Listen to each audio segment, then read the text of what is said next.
Të paktën 23 persona kanë humbur jetën dhe rreth 71 të tjerë janë plagosur pas një shpërthimi që goditi një tren që transportonte personel ushtarak në Pakistan.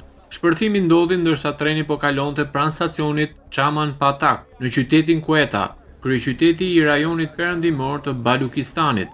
Zyrtarë kurudhor thanë për BBC-n se 3 vagona dhe lokomotiva dolën nga shinat, ndërsa 2 të tjerë u përmbysën.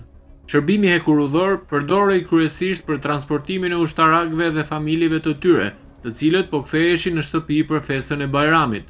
Grupi separatist Ushtria Çlirimtare e Balukistanit mori përgjegjësinë për sulmin duke deklaruar se bëhej fjalë për një atentat vetvrasës.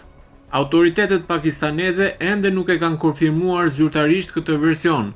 Pamjet nga vendngjarja tregojnë vagona të djegur dhe të shkatarruar, makina të dëmtuara pranë shinave dhe ndëmtime të mëdha në një ndërtesë aty pranë.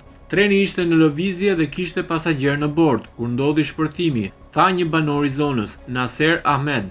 Ai shtoi se familja e tij po flinte në momentin e shpërthimit, i cili theu të gjitha xhamat e shtëpisë së tij. Dëshmitar të incidentit thanë se një automjet i mbushur me eksploziv u përplas me trenin, duke shkaktuar shpërthimin.